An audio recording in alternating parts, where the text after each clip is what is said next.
Romanos capítulo 5, verso 12 a 21. Portanto, assim como por um só homem entrou o pecado no mundo e pelo pecado a morte, assim também a morte passou a todos os homens, porque todos pecaram. Porque até ao regime da lei havia pecado no mundo, mas o pecado não é levado em conta quando não há lei. Entretanto, reinou a morte desde Adão até Moisés, mesmo sobre aqueles que não pecaram à semelhança da transgressão de Adão, o qual prefigurava aquele que havia de vir. Todavia, não é assim o dom gratuito como a ofensa. Porque se pela ofensa de um só morreram muitos, muito mais a graça de Deus e o dom pela graça de um só homem, Jesus Cristo, foram abundantes sobre muitos. O dom, entretanto, não é como no caso em que somente um pecou, porque o julgamento derivou de uma só ofensa para a condenação. Mas a graça transcorre de muitas ofensas para a justificação. Se pela ofensa de um e por meio de um só reinou a morte, muito mais os que recebem a abundância da graça e o dom da justiça reinarão em vida por meio de um só, a saber, Jesus Cristo.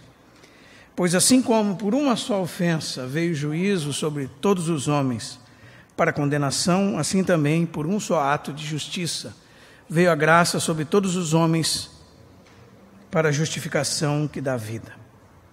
Porque como pela desobediência de um só homem muitos se tornaram pecadores, assim também por meio da obediência de um só, muitos se tornarão justos. Sobreveio a lei para que avultasse a ofensa, mas onde abundou o pecado, superabundou a graça. A fim de que, como o pecado reinou pela morte, assim também reinasse a graça pela justiça para a vida eterna, mediante Jesus Cristo, nosso Senhor. Esta é a palavra de Deus. Amém? Irmãos, eu gostaria de nessa noite dar continuidade à nossa exposição de Romanos, e essa é a 26ª mensagem, e nós chegamos então dos versos 12 a 21 dessa epístola. Nós já passamos um longo tempo e andamos por um longo caminho sobre essa epístola, essa maravilhosa epístola de Paulo. E hoje nós chegamos num ponto muito importante e crucial dessa epístola. Por que esse ponto é tão importante? Porque ainda que Paulo venha demonstrando desde o começo as más notícias e depois a boa notícia da fé em Jesus Cristo e a justificação pela fé em Jesus Cristo, ele ainda não havia demonstrado qual foi a causa, o motivo de todos os males que tinham assolado a humanidade. E a partir desse texto agora ele mostra onde tudo se deu início, onde tudo começou, onde o nosso problema teve início. E é muito importante esse texto, porque esse texto, irmãos, ele precisa ser compreendido à luz de um conceito chamado cabeças federais. O que vem a ser isso? A palavra federal significa acordo, aliança. Vem do latim, né? Uma liga, um tratado. E cabeça significa aquele que é o representante desse tratado. Então, nós precisamos entender algo a respeito disso para entendermos esse texto. O que seria isso, irmão? Seria que Deus vê diante da face dele somente 2 homens, e todos os outros estão pendurados no cinturão deles. Um desses homens é Adão, outro é Cristo. Eles são cabeças, um de uma velha raça e um de uma nova raça. Nós vamos ter um pouco de dificuldade com isso, porque nós vivemos num país que não tem uma demonstração clara de representatividade. Em todos os tipos de coligações, associações, colégios, se um presidente faz alguma coisa que não representa aqueles que estão abaixo deles, eles conseguem, vamos dizer assim, garantir os seus direitos. Mas não era assim sempre. Nas Escrituras, essa questão da representatividade é vista de um modo diferente. É vista de um modo muito mais importante e que não há como escapar. Eu gostaria de dar um exemplo para os irmãos.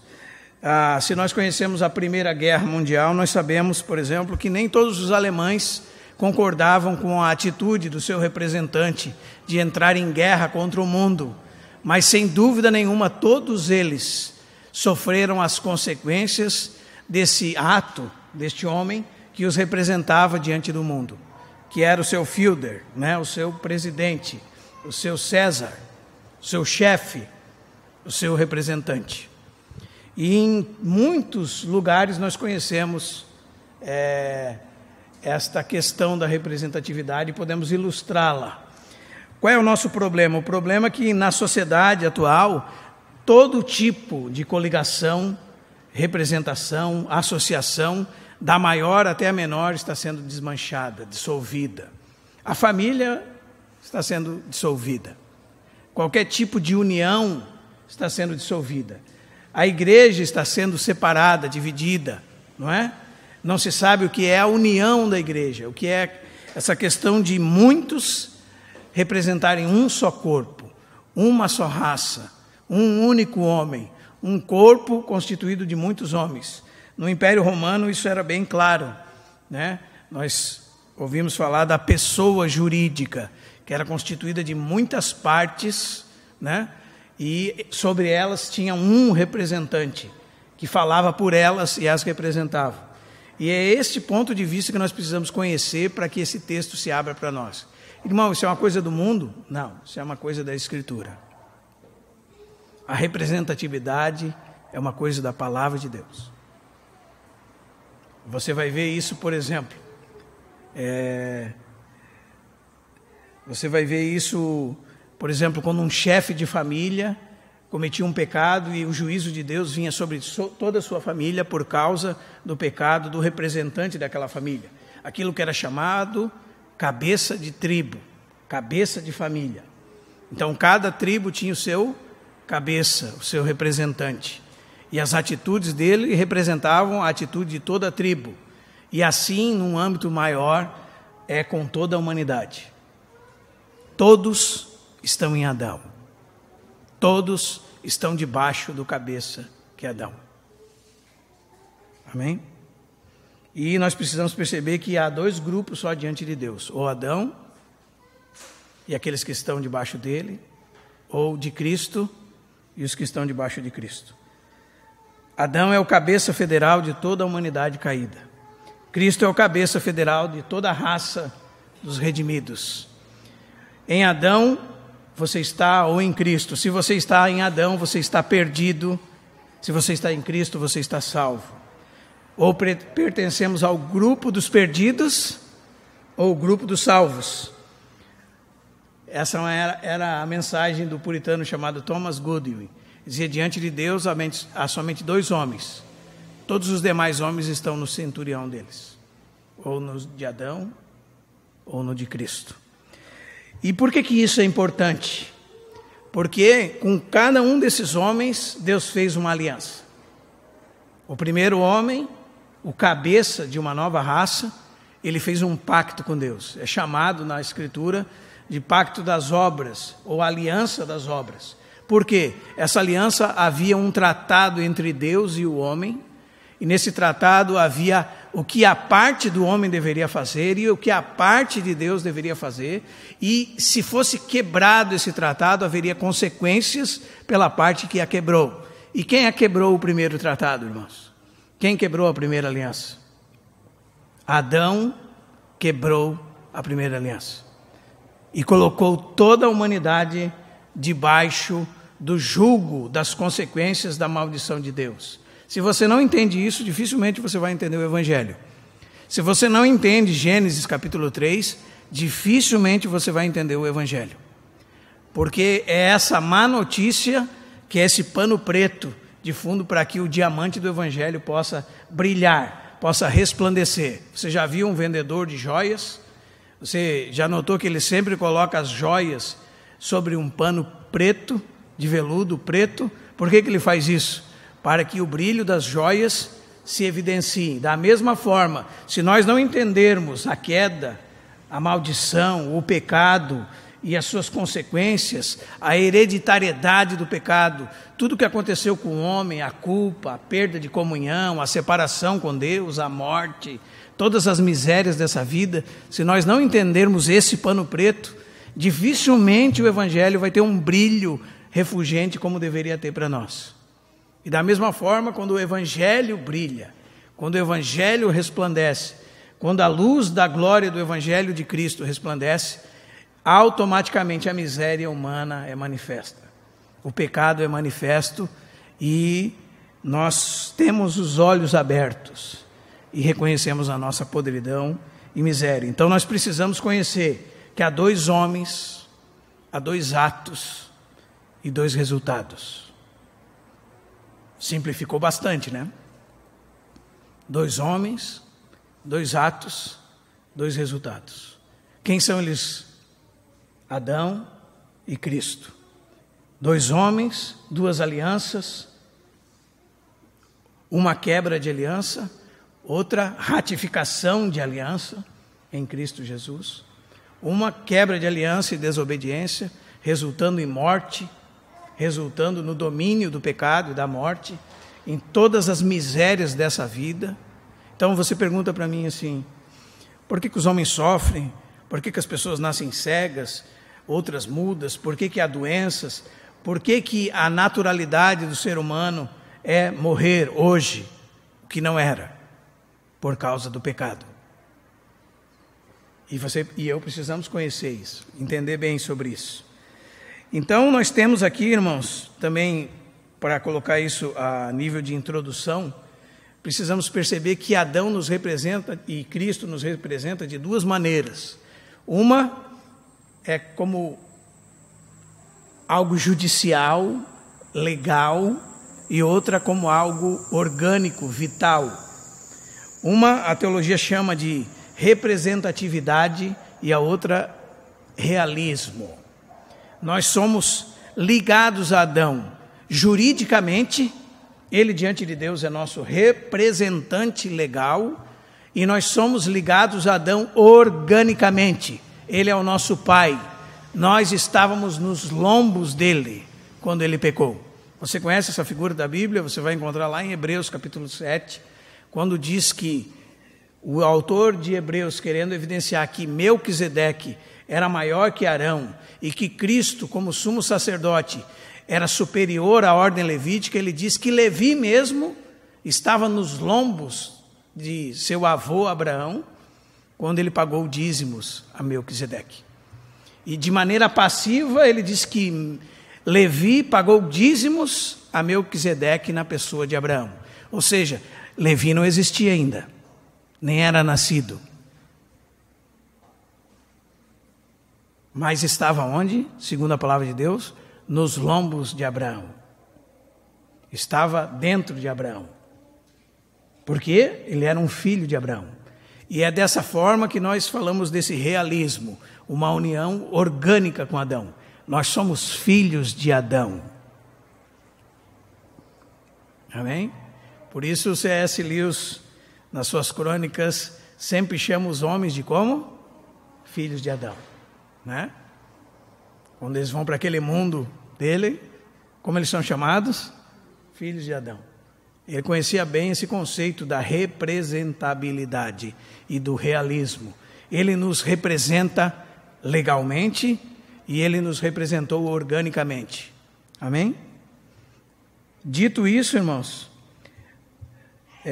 nós vamos ver então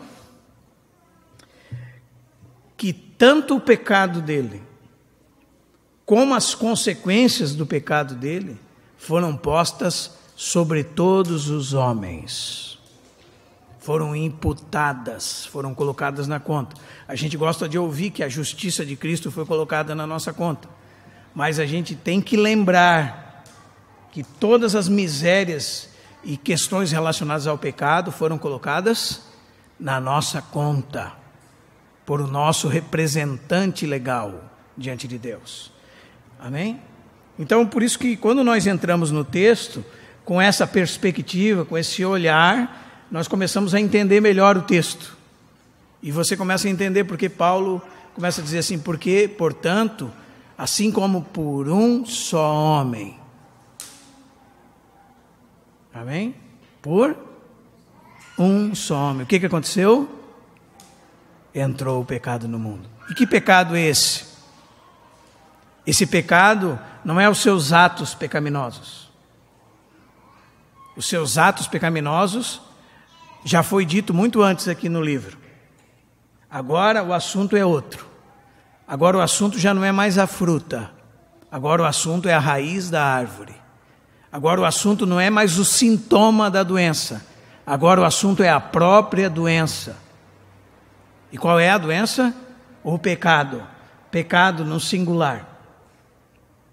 Uma inclinação, como dizia o J. Packer, uma força ativa dentro de nós, uma energia pervertida que escraviza a um comportamento que desafia Deus e busca a satisfação pessoal, que leva à independência de Deus, distrai, engana, se opõe, enfraquece e subverte todas as boas intenções. Esta é a força ativa chamada pecado, e ela está em todos os seres humanos, do maior ao menor, do nascimento até a morte. E ela entrou, a porta foi aberta para ela por um homem. Se a porta foi aberta é porque já existia antes, né? Nós sabemos que já existia assim antes. Nasceu no coração do diabo, na sua rebelião contra Deus. Mas logo após isso, e se nós conhecemos bem Gênesis capítulo 3, nós sabemos dessa infecção que entrou em toda a raça humana. E por isso que é importante entendermos Gênesis capítulo 3. Entendermos a gravidade do que aconteceu ali. A situação que eles estavam diante de Deus e a situação que o primeiro homem colocou toda a humanidade depois disso. A situação de paz, de alegria, de comunhão, de nada faltar, de ver a Deus face a face, todo final da tarde, ter comunhão com Ele, estar numa posição correta diante de Deus, de governo, de domínio sobre todas as coisas, cuidando e zelando das coisas de Deus, como representante de Deus, porque para isso ele tinha sido criado, não é? Para isso ele foi feito, e o estado deplorável, miserável que ele caiu, e que ele colocou toda a humanidade depois disso. Porque senão você olha Gênesis 3 e pensa que é uma historinha. Por que Deus não perdoou esse pecadinho que aconteceu ali? Pois foi só uma única vez, foi uma só ofensa. Que gravidade tão grande é essa? Deus perdoa tantas ofensas, porque você não conhece e nem imagina a gravidade da ofensa, a gravidade do que aconteceu e a gravidade das consequências do que aconteceu. Havia pureza absoluta. Eles haviam sido feitos em retidão e santidade. E não havia nada que os pudesse causar vergonha, porque não havia culpa, não havia medo, não havia temor, não havia acusação, nada. Por isso que o texto, o último versículo de Gênesis 2 diz que eles estavam nus e não se envergonhavam. Aí eu vou dizer para você, irmão, isso é uma figura muito além do que roupas no corpo. Isso está falando de pureza, pureza moral, pureza intelectual, pureza física, pureza de emoções, pureza. E eu vou mostrar para você agora como que se descobre isso. Imagina que aqui tivesse uma tela e mostrasse todos os seus pensamentos, e sentado nessas cadeiras tivesse sua mãe, você, irmão, sua irmã, sua filha, não é? Você teria vergonha do que apareceria ali diante dessas pessoas? Sem dúvida, sim. Você não saberia o que fazer da sua vida, caso seus pensamentos, seus desejos, suas vontades e as coisas que você vê na sua mente, que você maquina fazer, fossem mostradas claramente diante da sua mãe, da sua irmã, do seu filho. Você não suportaria isso, não é? Essa é a vergonha e a culpa e a maldade que entrou por causa do pecado. Da mesma forma, as irmãs, seu marido, seus filhos, né? Seus pais não podem suportar as coisas que passam pela sua mente. Porque, irmãos, agora você entende porque quando Deus apareceu, Adão correu da sua presença. Né? E você entende quando Deus pergunta para ele, onde estás? Deus está dizendo, o que você fez e onde você se meteu? E o que ele responde para Deus? Eu ouvi a tua voz e fugi, porque estava nu. Você entende que há uma quebra de comunhão, há uma quebra de relacionamento. E agora ele tem medo de Deus. Foi tomado pela culpa. Por quê? Por causa do pecado. Então o pecado não é brincadeira. Um autor diz que o pecado começa a se manifestar nos homens como uma teia de aranha. Mas quando você menos se apercebe, se torna uma camisa de força.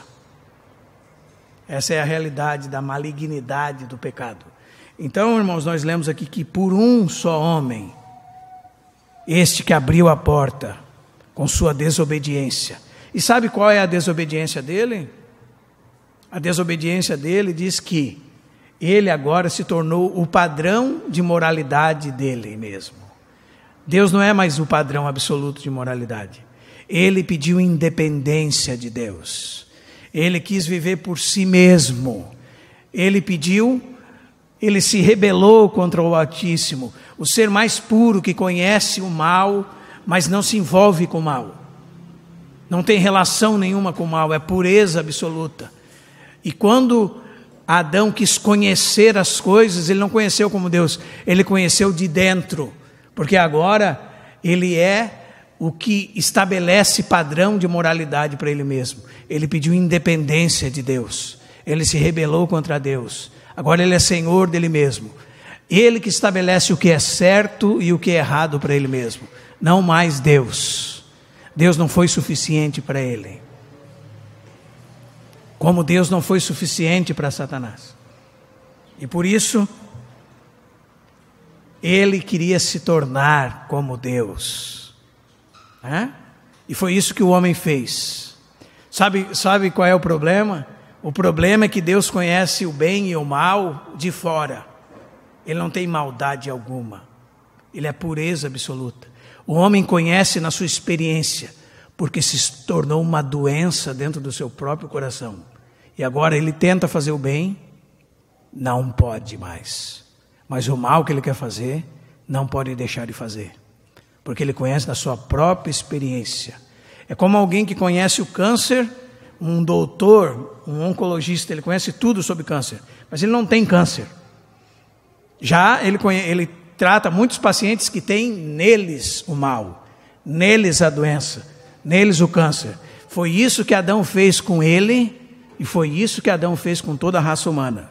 Por isso, quando você lê isto aqui, por um só homem entrou o pecado no mundo, nós não estamos falando de qualquer coisa. Amém, irmãos? Não estamos falando de um ato pecaminoso. Deus perdoa, somos todos pecadores. Nós somos pecadores porque temos dentro de nós essa natureza que entrou por causa de Adão. Amém? E o problema é que não aconteceu só isso, porque o pecado tem consequências. E as consequências contra um Deus eterno são consequências eternas. E qual é a paga do pecado? Desde o primeiro homem, morte. Mas quando se refere a Deus, não está relacionando-se com a morte que você conhece, uma morte física. Aconteceu um acidente, morreu a pessoa ali. Não só essa. Quando se trata de Deus, fala de morte física, morte espiritual, morte eterna. Essa morte entrou no mundo. A segunda morte, a condenação eterna, o juízo de Deus, o lago de fogo, isso entrou. Para Deus é isso que é morte, irmãos. Por isso que Jesus olha para pessoas vivas que estão andando por aí, que estão se movendo para lá e para cá, ele diz: deixa que os mortos enterrem os seus próprios mortos. Quando ele instiga aquele discípulo a segui-lo, venha, deixa que os mortos enterrem os seus próprios mortos, porque há muitos mortos andando por aí. E nós mesmos, antes de conhecer a Cristo, estávamos mortos em delitos e pecados. Nós estávamos apartados de Deus, mortos espiritualmente, fadados a morrer fisicamente. E estabelecidos sobre a ira de Deus, destinados à perdição eterna, não é? Debaixo da sua ira e maldição. Então, esses dias atrás eu vi que os médicos estão tentando reduzir o nível de mortalidade, o índice de mortalidade. Desculpa, irmãos, a Bíblia diz que é 100%. 100%. A gente costuma dizer de uma criança que nasce, ela começou a viver agora. Não, ela começou, na verdade, a morrer agora. Porque desde o seu nascimento, até quando ele volta ao pó, ele está morrendo. Está se perdendo. E nós que somos mais velhos, já olhamos no espelho e conhecemos as rugas, que são as marcas do pecado. São evidências da morte por causa do pecado. Os cabelos brancos, as rugas, as doenças e todos os males que afetam a humanidade. Causa a raiz que está dentro do ser humano. E não era para ser assim, né? Fomos colocados nisso. Você diz, mas eu não queria. Bom, segundo o texto que nós lemos, você estava lá. De maneira passiva, representativa, mas estava lá. Né? O texto diz, assim como por um só homem entrou o pecado no mundo, e pelo pecado, a morte, assim também a morte passou a todos os homens. Por quê? Todos pecaram. E a bênção está na gramática. Não é que todos pecaram, então se tornaram pecadores. Não. A ideia aqui é que já pecaram naquele único ato daquele indivíduo no passado. Isso é a gramática, a bênção da gramática. E não é que se tornaram pecaminosos, é que nele pecaram, nele foram constituídos pecadores, neles já estão consumados como pecadores e já nascem pecadores. Não precisa crescer para pecar. Não pense como Pelágio, irmão, que nasce um santinho e vai se envolvendo com um mundo maligno, então se torna mal. Não é o que a Bíblia diz. E nós vamos descobrir como é verdade isso. Que isso não é o que a Bíblia diz. Que a pessoa nasce boa e em se envolvendo com o mundo mal se torna mal. Não é o que a Bíblia diz. A Bíblia diz que nasce mal. Desde da mais tenra idade. Isso é muito importante. Então, do verso 13 até o verso 17, seguindo o nosso texto, nós temos um parêntese. E é importante você olhar para o seu texto para você entender esse parêntese. Porque Paulo quer deixar todas as coisas bem amarradas, responder todas as dúvidas. E, aliás, nós temos dois parênteses. Nós dizemos que nós temos um grande parêntese e depois um outro parêntese dentro do parêntese. O verso 13 e 14, no começo do verso 13 começa um parêntese. Aí quando Paulo toca na figura da tipologia de Adão como uma figura de Cristo, e ele vai começar a mostrar Adão e Cristo, ele vai começar a mostrar paralelos e diferenças. Então ainda se mantém esse parêntese, porque ele talvez pensou assim, eu acho que a minha sentença foi muito resumida. Deixa eu desembrulhar um pouquinho o que eu falei aqui. Né? Pode se levantar um judeu agora e perguntar, e o judeu entendia dessa forma, sem lei não existe pecado, porque é a lei que estabelece o padrão do que é pecado. Esse era o pensamento do judeu. E, para um judeu, somente quando se dava um mandamento e se desobedecia a ele, é que havia pecado. Então Paulo tem que mostrar que não é bem assim. E como é que ele faz? Verso 13. Veja lá comigo. Porque até ao regime da lei, havia pecado no mundo. Qual é a diferença? O pecado não é levado em conta quando não há lei. Ou seja, a pessoa, ela se torna alguém subjetivo. Não, ninguém me disse que é errado. A sua consciência a acusa. A lei de Deus está dentro do coração do homem desde que Deus criou o homem. O padrão moral de Deus está dentro do coração dele, desde que ele foi criado. Mas até que vem o mandamento de forma exterior, ele não leva em conta. Ele abafa aquilo como se fosse algo subjetivo. E isso que era o que os judeus faziam. me diga os mandamentos, eu cumpro todos eles, né? Eles não estavam envolvidos com o problema real do coração. Esse é o problema. Esse era o problema. Esse é o problema que Jesus veio mostrar. A doença real. Não buscando tratar sintomas, mas mostrar a real doença do ser humano, que vinha de dentro do coração dos homens, como diz Marcos capítulo 7. Então os judeus diziam, se tem mandamento, então se revela aquilo que é pecado e aquilo que não é pecado. E Paulo diz, não é bem assim. Porque até o regime da lei havia o pecado no mundo. O problema é que o pecado não é levado em conta quando não há lei. Né? Só que ele diz, entretanto, verso 14, reinou a morte. E qual é o período, Paulo, que reinou a morte?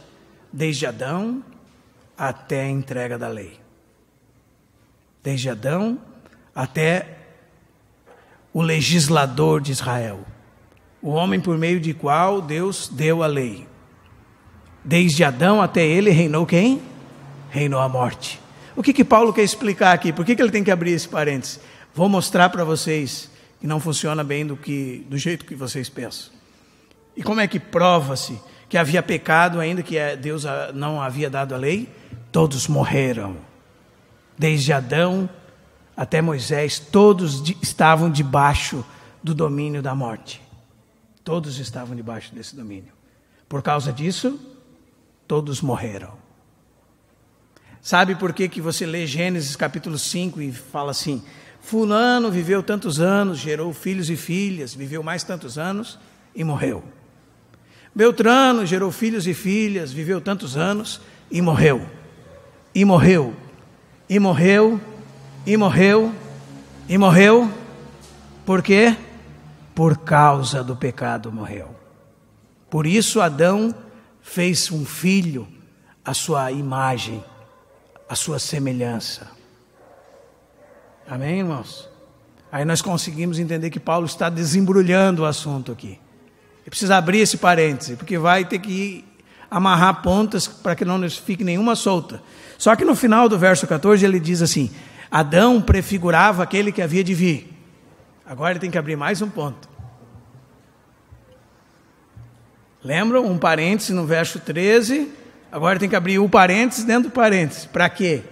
Porque agora eu preciso explicar os paralelos que existem entre Adão e Cristo e as diferenças exorbitantes que existem entre Adão e Cristo. E os paralelos que existem entre Adão como representante, entre o que Adão fez e as consequências dos seus atos nos seus descendentes, e quem Cristo era, o que Cristo fez e as consequências dos atos de Cristo naqueles que estão debaixo dele como cabeça. Então ele precisa falar isso. E ele vai fazer isso no capítulo 5, verso 15, 16 e 17. Vamos ver algumas diferenças. Né? Se há diferenças, vamos ver. A primeira delas, nós lemos no começo da reunião. Ela está implícita aqui. Sabe qual é? Adão era o homem natural, carnal. Cristo, um homem espiritual. Adão da terra, feito da terra, terreno. Cristo, celestial. Adão, alma vivente. Cristo, espírito vivificante. Um é o natural, outro o espiritual. Como trazemos a imagem do terreno, assim devemos trazer a imagem do que é celestial. Então essa é a primeira diferença. No verso 15, então, você encontra uma segunda diferença. O dom gratuito, por um lado, e a ofensa, por outro. Todavia, não é assim o dom gratuito como a ofensa. A ofensa traz a culpa. A culpa conduz à morte. O dom da graça conduz à vida. Esse dom aqui, quando você encontra o dom da graça, ele não está falando só de perdão de pecados. Está falando de tudo que Deus nos deu em Cristo Jesus. tudo que recebemos em Cristo Jesus. Tudo que se resume na frase, todas as bênçãos espirituais nas regiões celestiais em Cristo. Tudo que se resume na frase, tudo que diz respeito à vida e à piedade. Todas as bênçãos de estar em Cristo são diferentes da ofensa. Na ofensa, diz o texto, de um só morreram muitos. Na ofensa de um só homem morreram muitos. Qual a outra superioridade aqui, irmãos? Adão é o homem natural. Cristo é o Deus homem. Deus homem. Porque é Deus, pode perdoar pecados. Então há muita superioridade. E onde está a superioridade, irmão? Qual é a ênfase da superioridade? Na palavra, na expressão muito mais. Muito mais. Na abundância. Na superabundância. Para que você entenda que há paralelos entre Cristo e Adão, há dois representantes. Um representante Adão, o outro Cristo. Dois atos: ofensa, desobediência, obediência, justiça. Dois resultados: morte no primeiro. Morte transmitida a todos os descendentes. No segundo, vida, abundância de graça, muito mais. Por isso que no verso 9 já diz assim: logo, muito mais, sendo justificados pelo seu sangue, seremos por ele salvos da ira. E diz: porque se nós, quando inimigos, fomos reconciliados com Deus mediante a morte do seu Filho, muito mais agora, muito mais, abundantemente. Porque se há paralelos entre Cristo e Adão, há muita disparidade. Se há similaridades, há muita diferença, há muita superioridade. Amém? Continua ainda no verso 15: morte por um lado, vida por outro. Em Adão, todos morrem. Romanos 6, 23. Não é? Porque se pela ofensa de um só, o quê? Morreram muitos. Morte. Porém, irmãos, muito mais a graça de Deus. O que é a graça de Deus? A graça de Deus é o favor imerecido de Deus, concedido a pessoas que não são dignas. A graça de Deus, a vida divina, concedida a pessoas indignas, que não merecem e que não podem fazer absolutamente nada para merecer. Receberam de graça, receberam como um presente. Você não pode pagar. Não está dentro da sua capacidade. É além de você. Então, há um paralelo.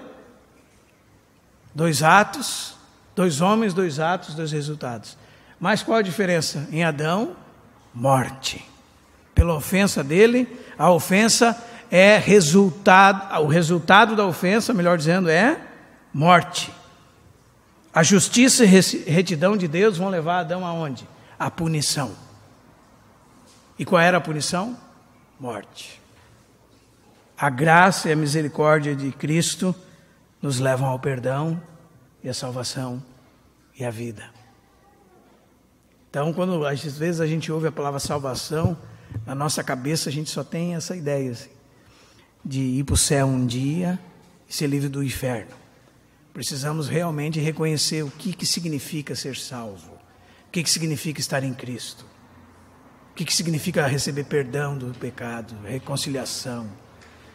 Que significado tem essas coisas? Vida nova, não é uma vida metafórica, né?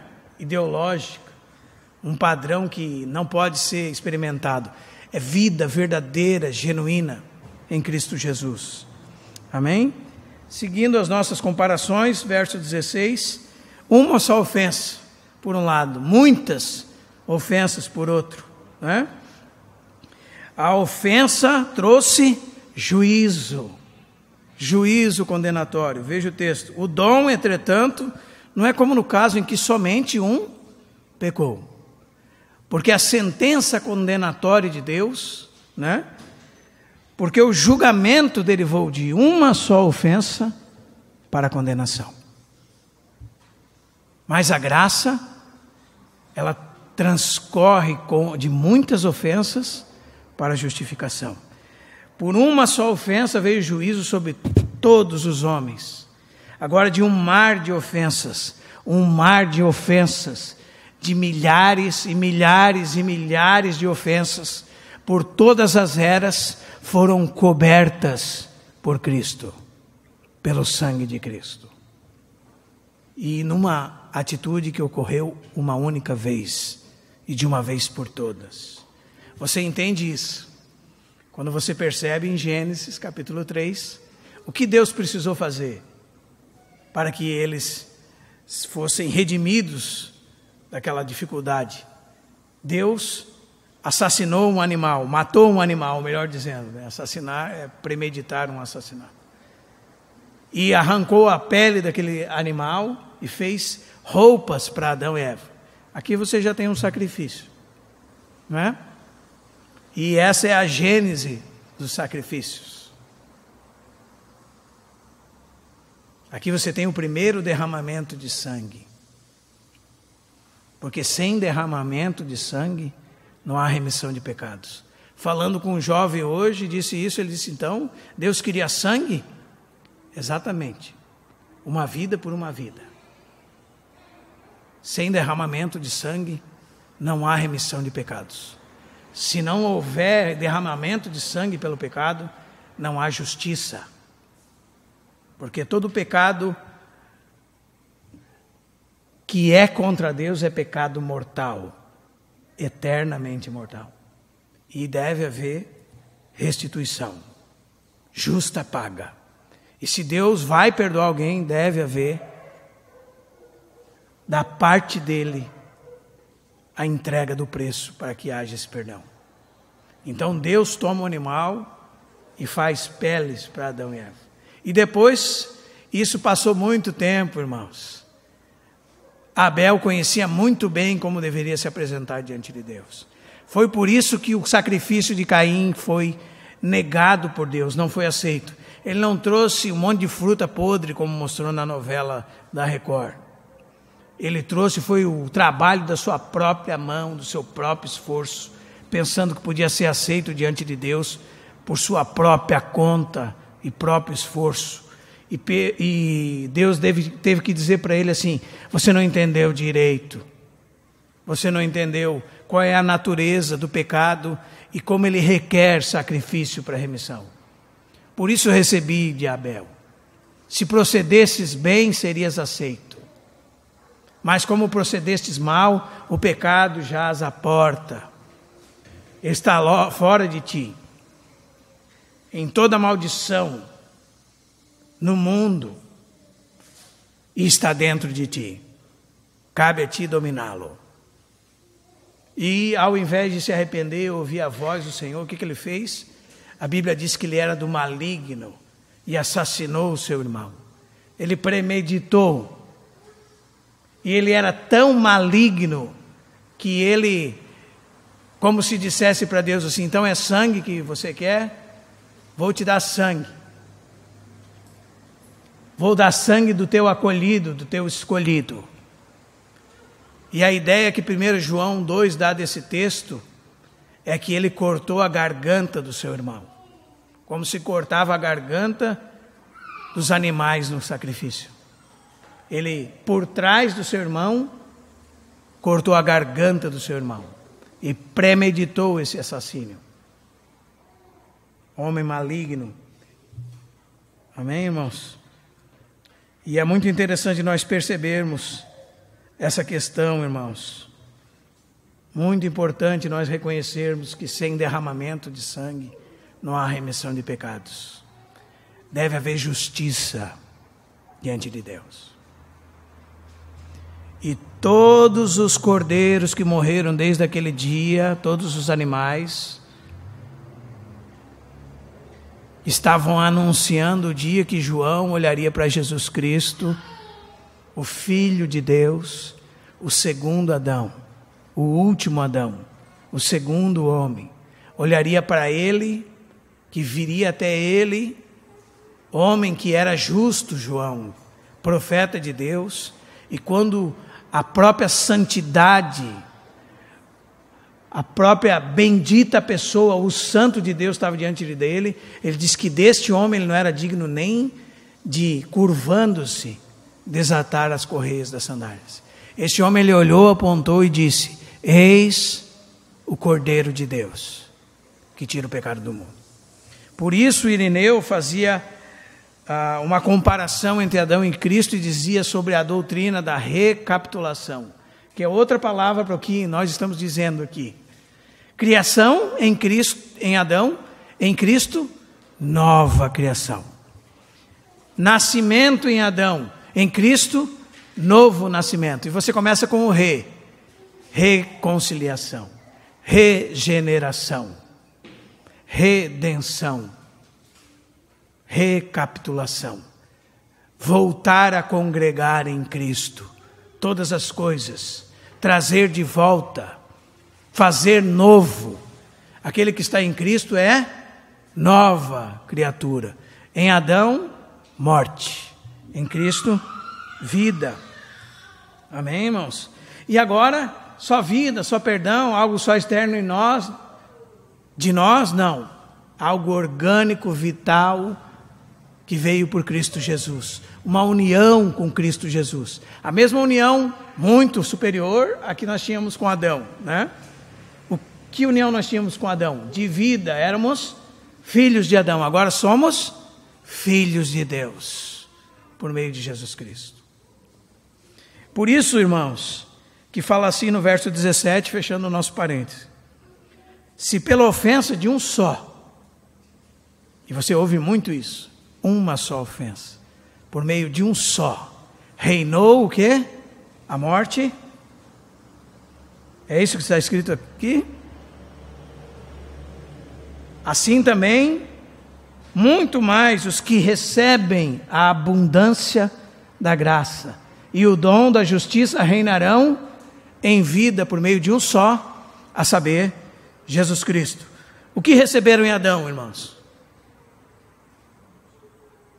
O que receberam em Adão? O reino da morte, o domínio da morte receberam em Adão. E o que receberam em Cristo? Em Cristo, a vida. Reinam em vida por meio de Jesus Cristo. Irmão, eu sei que quando Cristo vier, nós reinaremos com Ele, né?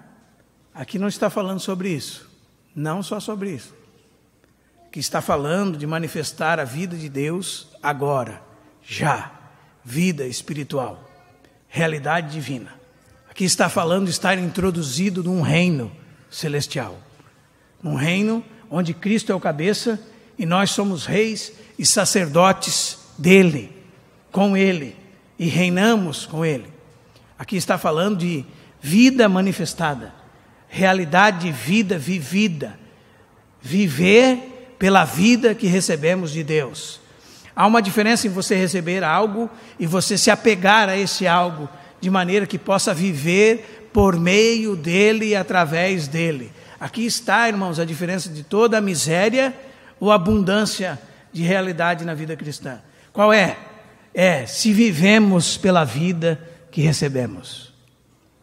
Se vivemos pela vida que recebemos, reinamos com Cristo. Agora, sobre a morte, sobre o inferno, sobre o diabo, sobre todas as hostes das trevas.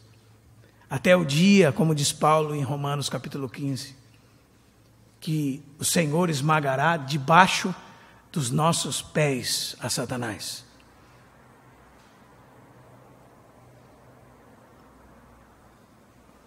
Essa é a glória de Deus. Essa é a resposta que você deve saber. Por que Deus não pega Satanás com a ponta do dedo mínimo dele e faz assim? Viu o que eu fiz? Morreu. Foi aniquilado. porque não tem glória nenhuma nisso. Agora, quando os frágeis, fracos, ímpios pecadores, homens incapazes em si mesmos, manifestam na vida deles a vida de Deus, a ponto de subjugar as hostes das trevas, o mal, o inferno, e a vitória de Cristo se manifesta na vida deles, aqui há muita glória. Por isso que o Salmo 8 diz que da boca de pequeninos e crianças de peito suscitasse força por causa dos teus adversários, por causa do inimigo e do tentador. Porque quando um crente pequenino, frágil, incapaz em si mesmo, revela a glória de Deus, a vida de Deus, a vida toda poderosa de Deus, incriada de Deus, a vida por si mesma de Deus, que Deus depositou no coração dele, capaz de produzir qualquer coisa, quando ele revela essa vida, ele subjuga a morte. Você tem medo da morte? A morte ainda te causa dano? Talvez seja porque nós não compreendemos aquilo que em Cristo nós recebemos, né? Por um lado, o reino da morte. Muito mais, abundantemente mais, o reino da vida, né? Amém? E então no capítulo 5, verso 18 e 19, nós temos um resumo de tudo isso e uma conclusão de tudo isso. Um sumário de tudo isso e uma conclusão. Já desembrulhamos um pouco, né? E eu estou desembrulhando bem rapidamente, irmãos.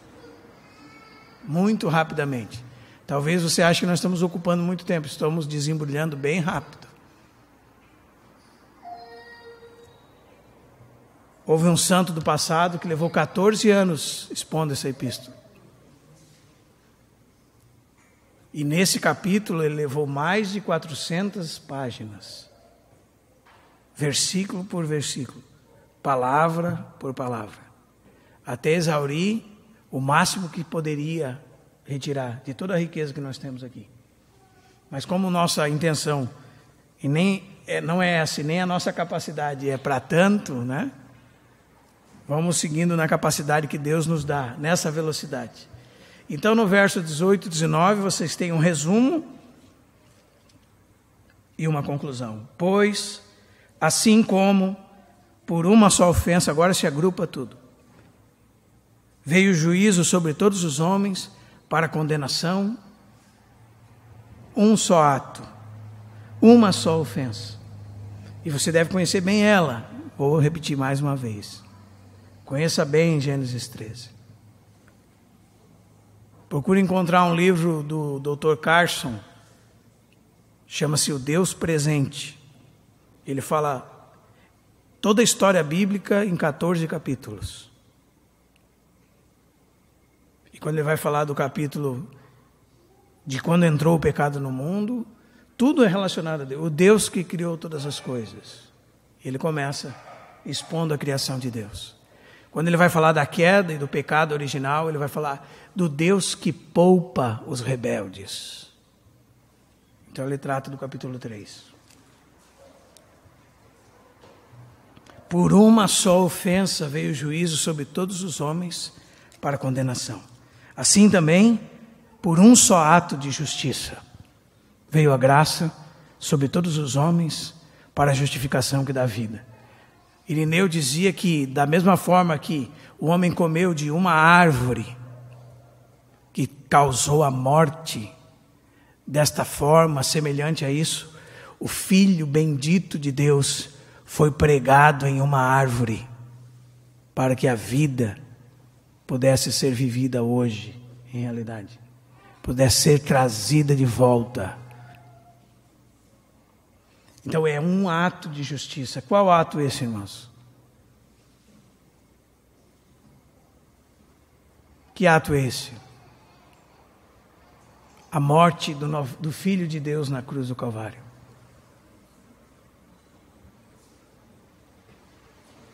De uma vez por todas, levando sobre o seu corpo os nossos pecados sobre o madeiro. muitas transgressões convergiram naquele momento. A salvação de Deus. E nós precisamos entender essas coisas. Quem dera nós adentrássemos nessas coisas. E concluindo, verso 19, porque como pela desobediência de um só homem, muitos se tornaram pecadores, assim também, por meio da obediência de um só, muitos se tornarão justos. E sabe por que vai falar de obediência?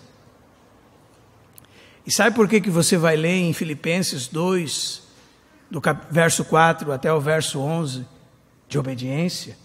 E de obediência até a morte, e morte de cruz? Porque Cristo estava fazendo algo enquanto estava aqui nessa terra. Ele não estava aqui de férias durante 33 anos e meio. Não estava aqui de férias. Caso fosse assim, ele poderia ter, já adulto, vindo e ido diretamente para a cruz. Mas não foi isso que aconteceu. A palavra de Deus diz que ele viveu uma vida de completa obediência. Em tudo obediente. Certo? E por um lado você tem o que nós chamamos de obediência ativa. O que é isso, irmão? Tudo que Cristo conquistou, desde o seu nascimento, até o dia em que ele foi pregado no madeiro. Todas as vezes que ele obedeceu seus pais, todas as vezes que ele cumpriu a lei de Deus, sem tropeçar em nenhum tio, nenhum jota, nenhuma mínima letra,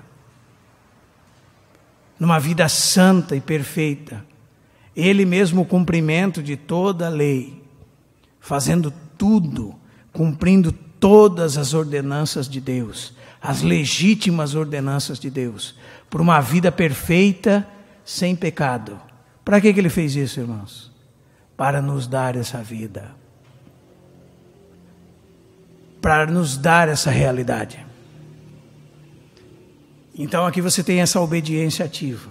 Quando ele morre no Calvário, nesse ato da justiça divina, aí você tem a sua desobediência, a minha desobediência, a minha transgressão, o meu pecado, a minha carne, o meu velho homem, colocado sobre ele. E ele leva sobre si as nossas iniquidades. Ele carrega as nossas dores sobre si. Aqui você tem a obediência passiva dele. Ele não merecia. Ele não precisava fazer. Mas ele fez por amor. Então, da mesma forma, mas muito mais, como aquele homem se tornou todos desobedientes, assim também por um só ato de obediência, muitos se tornarão justos. Muitos se tornarão justos. Não todos, né? Há uma briga teológica sobre muitos, todos. Como é que se resolve essa briga teológica entre muitos e todos? Eu espero resolver na sua cabeça com uma só sentença: haverá pessoas no inferno. A palavra de Deus diz assim. E elas estarão lá por toda a eternidade. A palavra de Deus diz assim: condenadas porque rejeitaram o Filho de Deus, e sobre elas permanece a ira de Deus. A palavra de Deus diz assim: serão lançados no lago de fogo, a segunda morte. Muitos. E a palavra de Deus diz assim. Então, se são muitos que estarão lá, logo não estarão todos no céu. Amém? Resolvido rápido. Não é o que a Bíblia diz? No céu estarão todos os redimidos, comprados pelo sangue de Cristo, eleitos desde a fundação do mundo. Simples assim. Resolve rápido, amém, irmãos? É história. A Bíblia profetiza história. E a Bíblia diz que será assim. E que dizemos nós? Deus errou? Deus não sabe? Sabe, é assim. Então nós não precisamos nos preocupar com isso. Mas se há pessoas no inferno, nem todos serão salvos. E o universalismo é uma heresia maligna, que nega o castigo eterno de Deus, enfatiza o amor de Deus em demasia, rejeitando a justiça de Deus, fazendo com que Deus se torne um ser condolente, alguém frágil, fraco e que não pune pecadores, logo, injusto. Mas esse não é o Deus da Bíblia. O Deus da Bíblia é justo. E cada um receberá a paga segundo as suas obras, em justiça. Amém? Então, para amarrar tudo, Paulo diz, algum judeu pergunta, está certo? Então, se você está certo, para que Deus deu a lei? Para que Deus deu a lei? Já não é assim? Já não tinha morte? A morte já não operou? Cristo já não veio, resolveu tudo? Então por que esse período da lei existiu? Aí Paulo responde também, amarra o resto, amarrando as pontas, né? Para que Deus mandou a lei? Para que avultasse a ofensa, verso 20. Ou seja, em outras palavras, para que Deus mandou a lei? Para dar o diagnóstico e deixar todos sem desculpa. Porque se existe uma maneira de manifestar a maldade do coração do homem, é ele ouvir a seguinte frase: não toques, não comas, não faça. Aí pronto, dentro do coração dele, o pecado começa a borbulhar. Por que eu não posso fazer? Mas que mal tem em fazer? Mas será que eu não vou me sentir bem em fazer? Eu nunca vou saber se eu não experimentar. E aí quando a lei é introduzida, ao diagnóstico do problema. Os irmãos me entendem, irmãos? É o termômetro que mede a febre chamada pecado. E dá quantos graus está acontecendo. É o termômetro, é o diagnóstico preciso de Deus. Vocês querem ver como é pecado? Olhem a lei de Deus, né? Sobreveio a lei para que avultasse a ofensa. Mas onde abundou o pecado, superabundou a graça. Tome cuidado, hein? Tome cuidado com essa expressão. Os antinomistas amam esse versículo. Quanto mais eu pecar, mais Deus me perdoa. Porque Deus, a natureza dele é assim, né? Então, quanto mais eu pecar, mais eu vou experimentar perdão. Cuidado, irmão. Paulo não parou por aí. O verso 1 do capítulo 6 diz: que diremos, pois? Permaneceremos no pecado para que seja graça mais abundante? De modo nenhum. Deus nos livre, significa. Como viveremos no pecado nós, os que para ele morremos? E Paulo diz que haviam judeus que acusavam ele disso, no verso 8 do capítulo 3, ele diz: e por que não dizemos como alguns caluniosamente afirmam que o fazemos? Pratiquemos males, para que venham bens. Sabe o que Deus diz para estes homens? Da graça barata, da graça sem obediência, a condenação destes é justa. Eles estão brincando com Deus. Amém? Irmãos, nós precisamos entender a questão da lei. Que aspecto da lei que Paulo está se referindo aqui no verso 20? Calvino dizia de 3 aspectos da lei, ou os 3 usos da lei.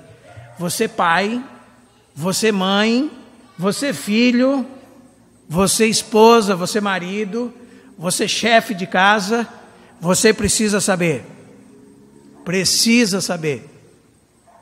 Calvino falava de 3 tipos que a Bíblia revela, ou 3 aspectos diferentes do uso da lei. Primeiro, político. O segundo, pedagógico. E o terceiro, didático. Nessa passagem aqui você tem o uso pedagógico da lei. É como em Gálatas capítulo 3, serve de aio para conduzir a Cristo. O que significa isso, irmão?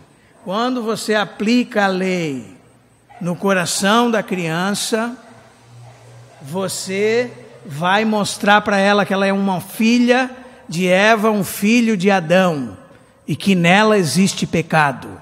Sem lei não abunda a graça. Esse é o aspecto que Paulo está falando aqui, pedagógico da lei. Mas, irmãos, sabe qual é o aspecto político da lei? Magistral da lei? Reprimir o mal. Reprimir o mal. Isto é um insulto à sociedade que nós vivemos. É um insulto às normas, às leis, às regras, são um insulto. Me escute bem, irmão, irmã, filho, escute bem. Sua casa tem leis, são coordenadas, estabelecidas conforme a lei divina, a vontade divina de Deus? Não, você está em sérios problemas. Seus filhos não têm normas, não têm disciplina, não seguem regras estabelecidas pela palavra de Deus. Você está em sérios problemas. Filhos, vocês estão em sérios problemas. Vocês estão sendo entregues ao pecado, consequentemente ao diabo, consequentemente à perdição. Pai, você que julga estabelecer normas e ter uma casa, mãe que julga que não deve fazer isso, você está entregando seus filhos à maldição do pecado. A maldição do pecado. Uma casa precisa ter normas. Você deve sentar com seus filhos e estabelecer as regras segundo a palavra de Deus. Quem manda, quem obedece, quem governa, quem estabelece, o que se acontece quando se quebra a lei da casa? Qual é o preço da punição? Por exemplo, tem gente que apanhou quando era pequeno, quando quebrou um brinquedo por ser um peralta, e foi espancado pelo pai e pela mãe, não é? E diz que, nossa, mas não se faz isso com filhos, não se corrige os filhos, não se deve fazer tal coisa. E quando um filho se levanta contra a autoridade dele, ele dá risada. Quando um filho afronta, dá risada. Quando um filho mente, e a Bíblia diz que quem mente é filho do diabo, ele dá risada. E quando o filho quebra um brinquedo que custou no bolso dele, caro, daí ele vai lá e dá umas palmadas no guri, né? Porque ele não sabe como funciona, não sabe os aspectos da lei de Deus e que deve haver lei.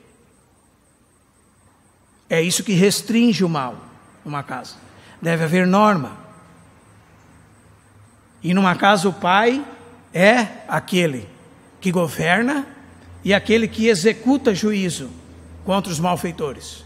Ele é o rei, ele é o governador e ele é o executor.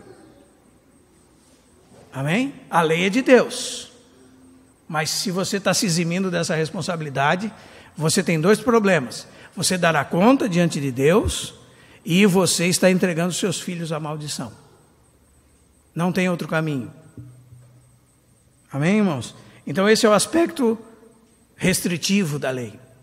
Aqui no texto nós temos o aspecto pedagógico da lei. Sabe, você vai chegar para o seu filho e dizer, a palavra de Deus diz assim. E quando você mostrar a lei de Deus para ele, o que vai acontecer com ele? Você vai conduzi-lo a Cristo. Você não vai conduzir nenhum anjinho a Cristo, irmão. Você não vai conduzir nenhum anjinho a Cristo, irmão.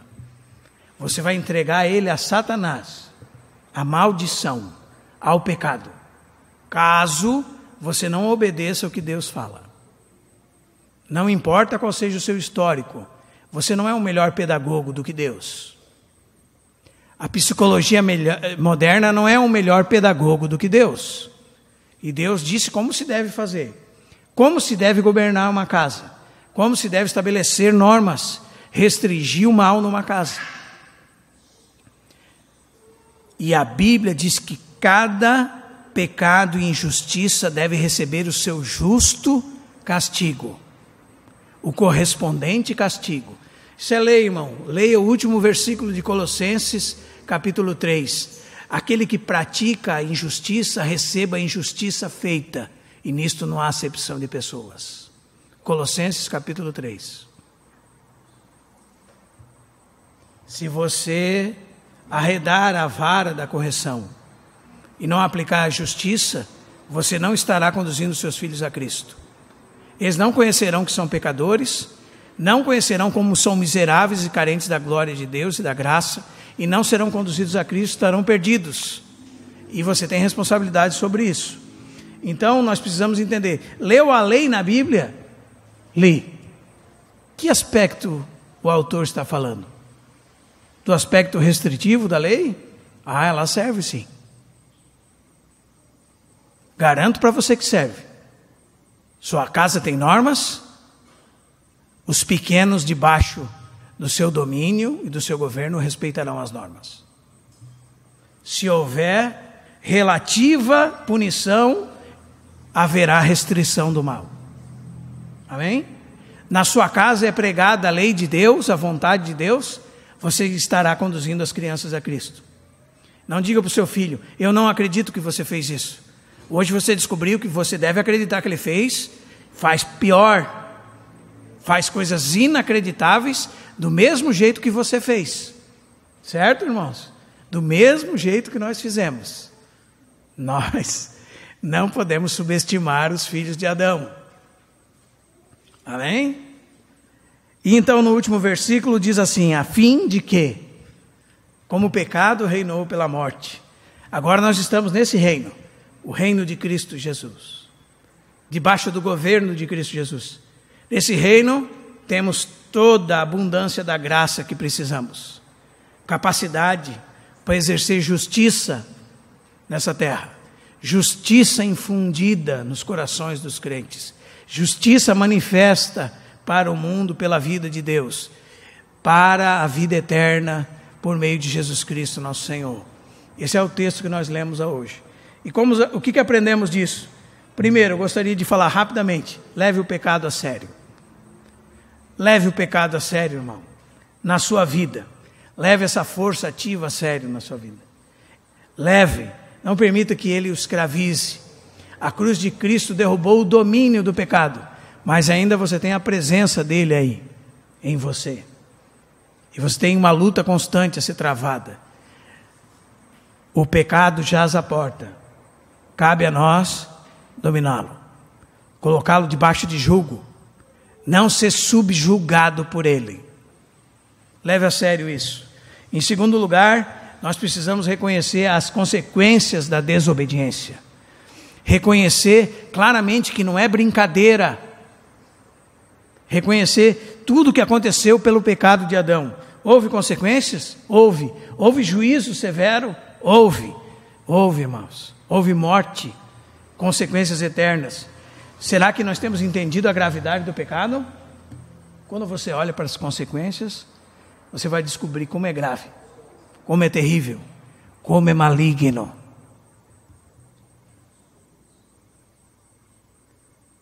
Um céu com pecado é um inferno.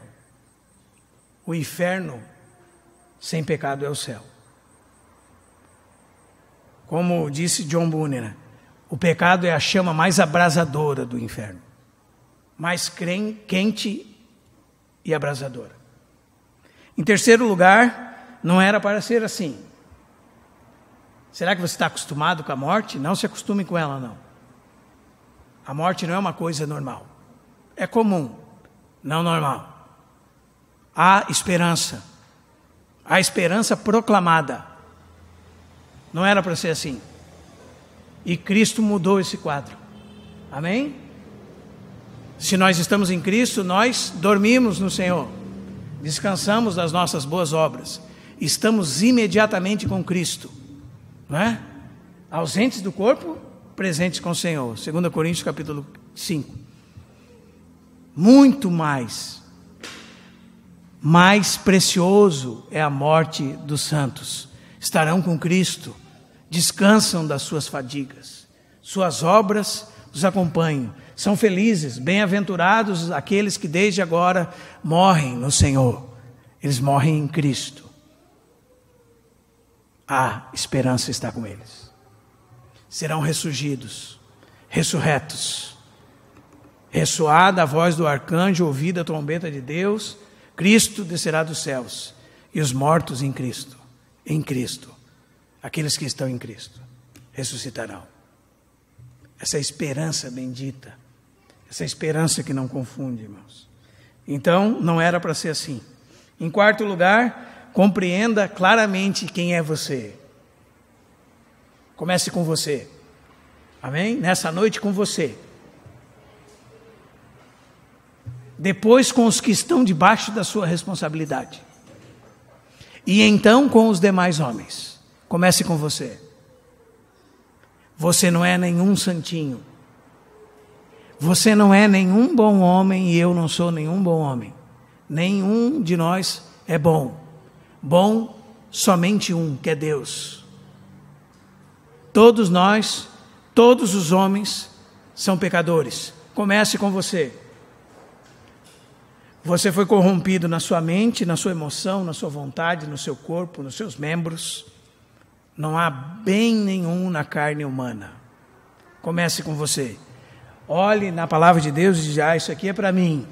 Isso aqui não é para o meu vizinho, não. Isso aqui é para mim. Isso é hoje para mim, para todo sempre. Comece com você. Avalie a sua vida. Pare de dizer que você é muito bonzinho. Mas eu não faço o que os outros fazem. Que bom. Alguém restringiu o mal na sua vida. Por isso você não se tornou tão maligno como poderia ser. Alguém executou juízo sobre você e você tem medo da lei. Por isso que você não comete crimes. E da onde que veio essa lei? Da bendita lei de Deus estabelecida no universo, que restringe o mal. Por isso você não é tão mal como poderia. Mas não significa que não há pecado em você. E muitos se oprimem dentro de si mesmos e tentam restringir a maldade, mas os seus corações são poluídos de todo. Eles não têm coragem de sair e se prostituir, mas eles têm coragem de entrar no celular e ficar vendo pornografia. Eles não têm coragem de trair a esposa, mas têm coragem de desejar a esposa do outro. Está dentro. É maligno. E começa como uma teia de aranha e uma hora se torna uma camisa de força. Está ali. Nós precisamos identificar. Não botar a culpa nos outros, mas em nós mesmos. O problema está conosco mesmo, em primeiro lugar. Segundo lugar, nossos filhos não são anjos. Daí nós começamos com aqueles que estão debaixo de nós. São pequenos para que eles não consigam te matar. Porque se pudessem, te matariam. E são pequenos para que vocês não matem eles. Porque daí você diz assim: nossa, que anjinho pequenininho. Não tem coragem de matar ele. Então são dois aspectos que eu acredito que Deus fez eles pequenininhos. Primeiro, para que eles não consigam arrancar do seu braço um relógio, te espancando até a morte, quando eles querem tomar alguma coisa de você. Em segundo lugar, quando eles estão manifestando aquela natureza, daí você olha assim: mas é tão pequenininho, Tem que tomar cuidado para não matar ele, porque está ali o mal. Fale isso para o seu filho. Está aí o mal, filho. Existem pais que omitem os erros dos seus filhos, não corrigem seus filhos, não ensinam seus filhos, e ficam fazendo propaganda dos filhos para os outros. Ai, que lindo, olha como é lindo. Olha como é lindo. Começa como é lindo as boas atitudes. Daqui a pouco, para alguns, é lindo mentir. Não, mas isso nem é mentira, só inventou uma coisa. E quando se levanta contra a mãe, aí o pai dá risada. Está te enfrentando. Olha como é braba. Isso é o diabo, é rebeldia, é pecado. E só tem um jeito de isso ser conduzido à salvação. A lei de Deus. Amém? Então não ignore esse fato. E depois não olhe para os outros como se fossem santos. Eu não sou santo, o Israel não é santo, não tem nenhum santo aqui. Todos somos pecadores. Somos santos em Cristo, estamos sendo santificados. Mas, no que se refere a esse tempo entre o agora e o ainda não, todos somos pecadores. Todos somos carentes. Por isso que 2 Coríntios 5 fala que você não tem que olhar para ninguém mais na igreja segundo a carne. Aí você vai ter discernimento. Um irmão me fez mal, olha, o irmão falou mal de mim, o irmão não sei o que, isso é carne, isso é o pecado, né? A Bíblia está dizendo, não olhe mais segundo a carne. Não olhe mais desse jeito. Tenha olhos espirituais. Veja Cristo nele. Havia um broche, o irmão Steven Call disse que, tome cuidado comigo, estava escrito no broche. Deus ainda está trabalhando. Era como aquela placa que tem no carro da autoescola. Quando você vê um carro da autoescola, os irmãos que dirigem aqui, já reduz e pega o espaço de uns 5 carros entre o carro da autoescola e o seu, não é verdade? Porque tem um aprendiz ali. É bem assim que nós devemos lidar uns com os outros. Há pecado. Há pecado em mim, há pecado no irmão, na irmã, no Juarez. Todos nós, irmãos, há pecado. O Antônio Vieira dizia que nós somos o que éramos e o que havemos de ser. Nós éramos pó e tornaremos a ser pó. Só Deus é o que é. Você é o que era e o que há de ser. Você é pecador. Você é homem. Na sua natureza há o pecado. E por isso a morte. Amém? Os irmãos estão entendendo o que eu estou falando, irmãos? Não tenha uma opinião formada de si mesmo além do que convém. Pense com moderação, segundo a medida da fé que Deus repartiu. Não pense de si mesmo além do que convém. Faça lembrança para você que você é um pecador, salvo pela graça de Deus. Só por causa da graça de Deus. Que não tem nenhuma coisa de bom em você, nem nos seus filhos. Amém? Nem nos irmãos aqui. Se não for Cristo, não tem nada de bom. Tirou Cristo, irmão? Absolutamente nada de bom. Amém? E em sexto lugar, eu gostaria de dizer para os irmãos que a graça abundante está disponível. Aleluia. Talvez a graça que você precise é para começar a colocar ordem na sua casa. Está disponível. Talvez a graça que você precise é para vencer uma dificuldade. Está disponível. Né?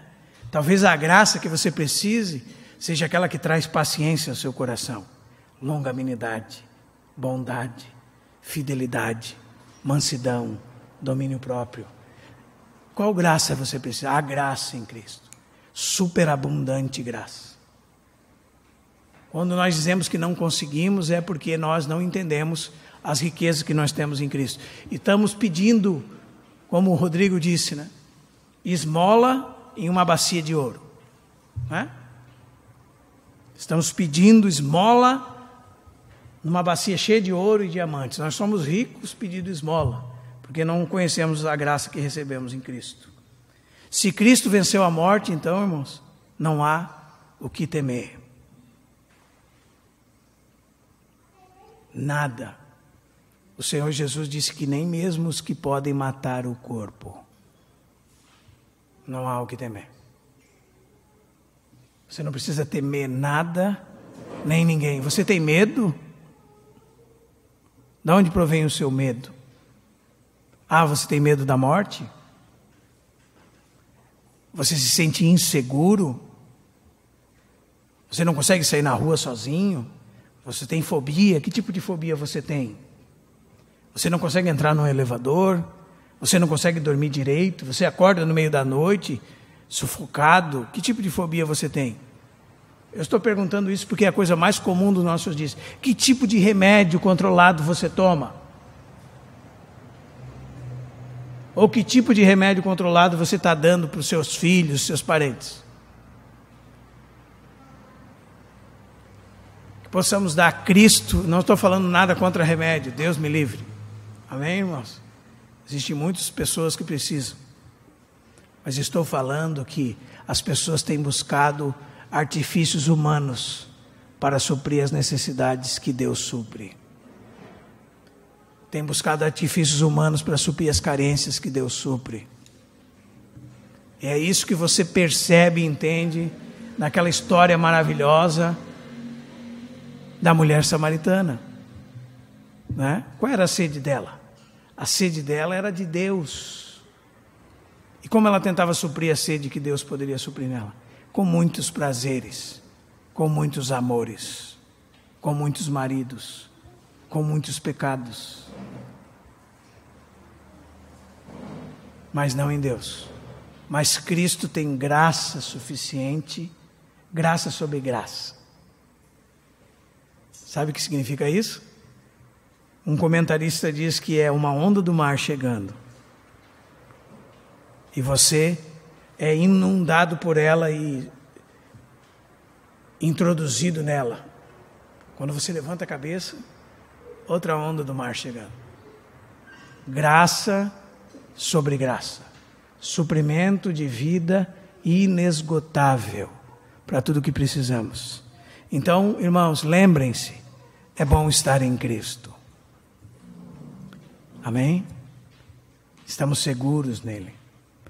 Aí quando você entende esse conceito da representatividade, você vai ler salmos como: Torre forte é o nome do Senhor.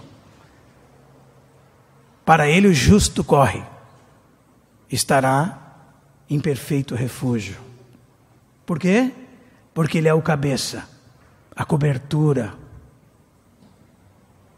e debaixo dele há abrigo seguro. A sombra do onipotente descansará, porque ele é o cabeça, porque há nele a refrigério de vida. Os irmãos estão entendendo, irmãos? Suprimento genuíno de vida. Então, irmãos, nós nos queixamos muitas vezes sem perceber que são as nossas misérias a causa das nossas queixas e não a perfeição de Deus. E não que falta graça em Deus. Falta reconhecermos a nossa miséria, o nosso pecado e confiarmos em Deus. Amém? Proclamamos, Deus, tua palavra, para que a tua verdade habite em nós.